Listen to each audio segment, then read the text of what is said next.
Olá, pessoal, sejam muito bem-vindos à nossa aula sobre a pele, o ácido hialurônico e o mercado. Antes de começar essa aula, eu gostaria de me apresentar.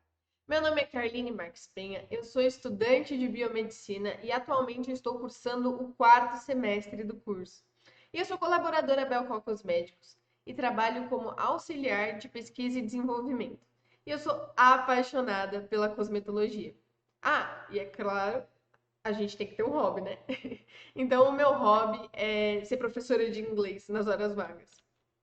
Pessoal, nessa aula a gente vai estar dando uma olhadinha na pele, a gente vai estar dando uma olhadinha na descoberta do ácido hialurônico e os efeitos do ácido hialurônico sobre a nossa pele.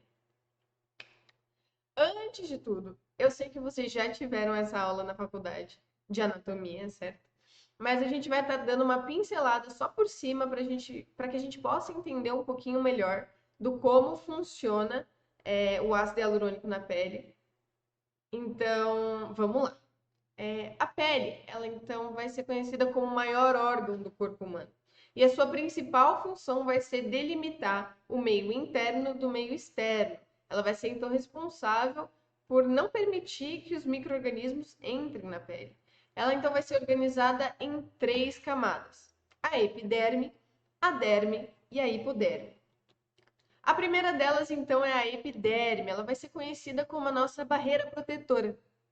A gente vai estar lá encontrando os nossos anexos da pele, sendo os pelos e as unhas. Além dos nervos sensitivos, pessoal. A nossa segunda camada vai ser a derme. A derme é onde a gente vai estar encontrando as fibras colágenas, o gel coloidal, a elastina e, é claro, o ácido hialurônico. Eu não sei se vocês sabem, mas a gente tem o ácido hialurônico por todo o corpo. Mas na derme é onde se encontram 55% desse ácido hialurônico total do nosso corpo. A terceira e última camada vai ser a hipoderme. A hipoderme, então, ela vai ser uma camada lipídica. Por quê? Porque ela vai ser formada por células de gorduras. E então, essas células de gorduras, elas vão ser responsáveis por unir a derme e a epiderme do resto do corpo.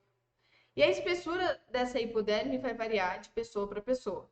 A hipoderme ela também vai ter a função de armazenar energia e controlar a nossa temperatura.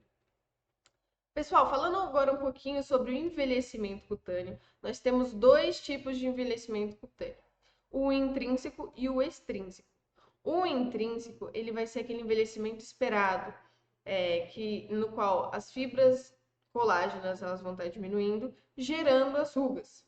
Mas é algo cronológico, é algo esperado, todo mundo vai passar, independente do que aconteça. Já o extrínseco, ele vai ser conhecido como fotoenvelhecimento, ou seja, vai ser aquele envelhecimento precoce, aquele envelhecimento que vai estar sendo gerado devido a algo.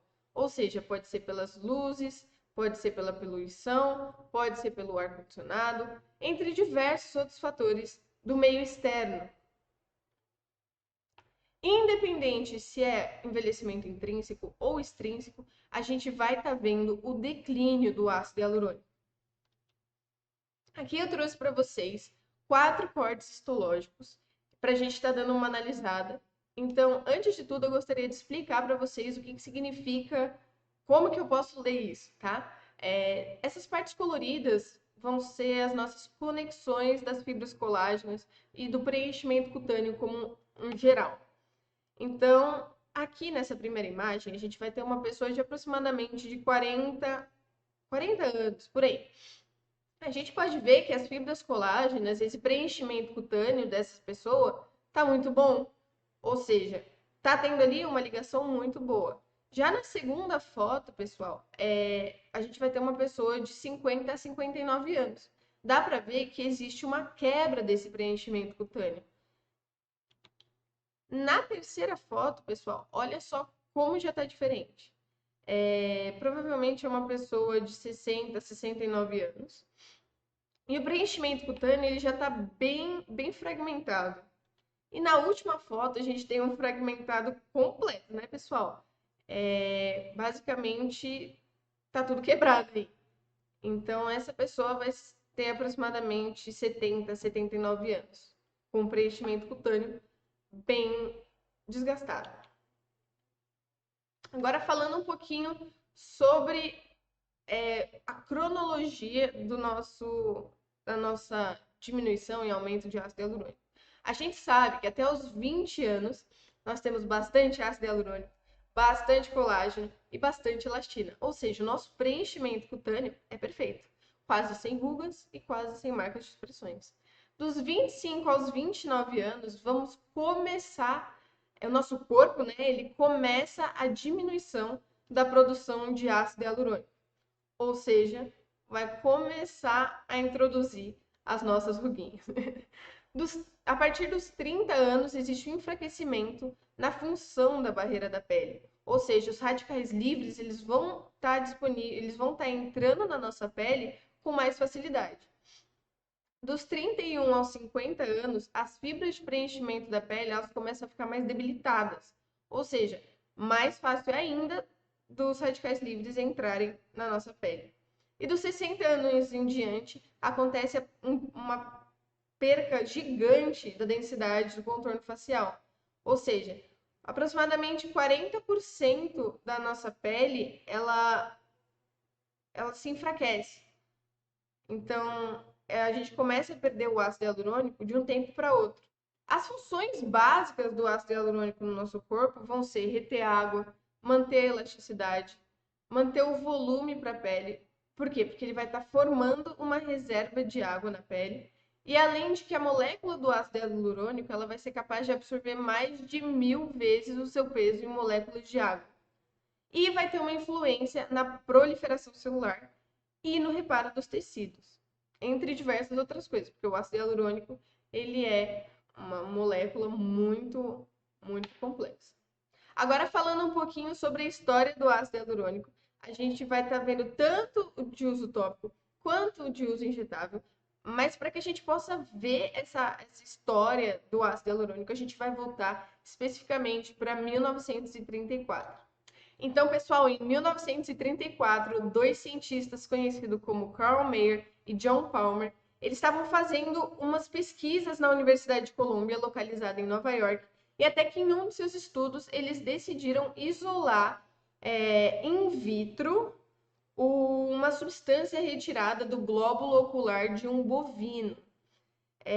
E nessas pesquisas, eles acabaram descobrindo uma substância composta por 2 açúcares. E um desses açúcares era o ácido urônico. Então, para nomear essa substância, eles decidiram adicionar a palavra hialos, que quer dizer vidro em grego, e assim o nome ficou conhecido como ácido hialurônico. A princípio, eles pensavam que era apenas um mero lubrificante, tanto que eles eram utilizados nas cirurgias oftalmológicas e em cirurgias das articulações. Em 1937, Kendall, Heidelberg e Dawson, eles observaram uma semelhança entre as partículas de uma bactéria do gênero Streptococcus e do grupo A hemolítica e do ácido hialurônico. Em 1942, Alexander Ballas ele solicitou uma patente para fazer alguns estudos do ácido hialurônico para substituto de ovo em produções de panificação, dando a partir daí inúmeras contribuições desse estudo desse polímero natural. E aí ele descobriu que esse ácido hialurônico ele poderia ter vários usos terapêuticos e estéticos. Então o Ballas ele seguiu com os estudos e transformou o lubrificante natural em um paliativo para joelhos artríticos. E só em 1950, Meyer e seus ajudantes, eles determinaram a estrutura do ácido hialurônico e as suas propriedades. Em 2001, a Belcol lança o fluido de ácido hialurônico Hialodermin.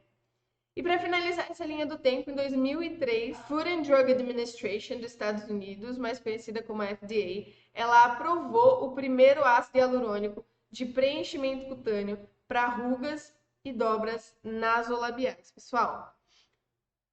Então, a gente sabe que o ácido hialurônico, com o tempo, ele foi ganhando seu espaço no coração daqueles que desejam uma pele sem rugas e sem marcas de expressão. E dentro das suas aplicações, nós vamos então ter 2 tipos específicos de ácido hialurônico de uso na pele.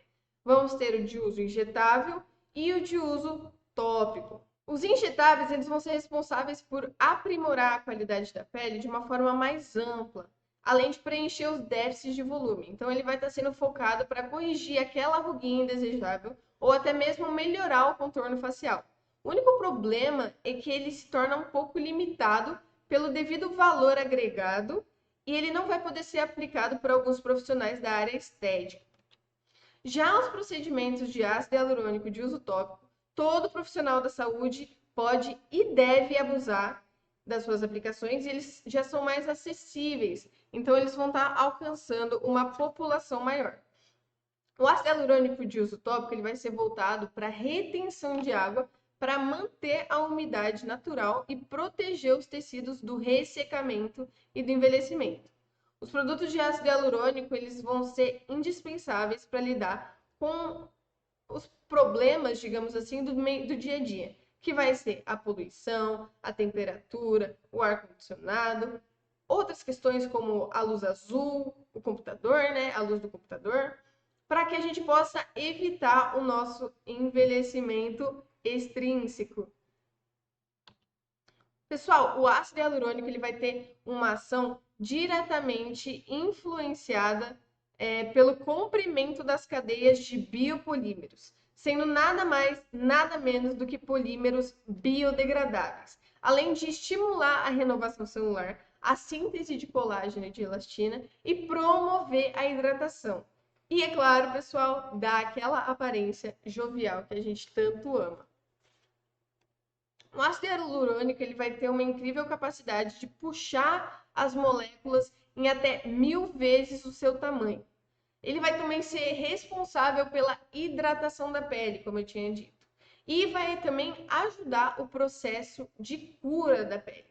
Então, pessoal, eu trouxe um vídeo aqui para vocês, que é na verdade uma animação, que vai estar sendo representada uma pele perdendo a água e depois ela vai receber o ácido hialurônico.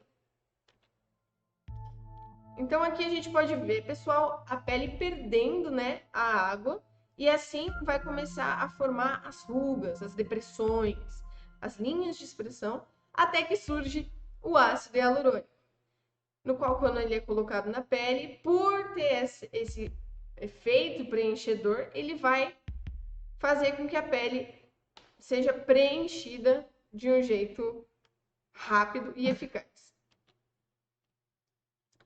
Agora, falando um pouquinho sobre o ácido hialurônico, nós temos vários tipos de ácido hialurônico de uso tópico nos dermocosméticos, sendo eles subdivididos em 3 principais categorias: o alto peso molecular, o médio peso molecular e o baixo peso molecular.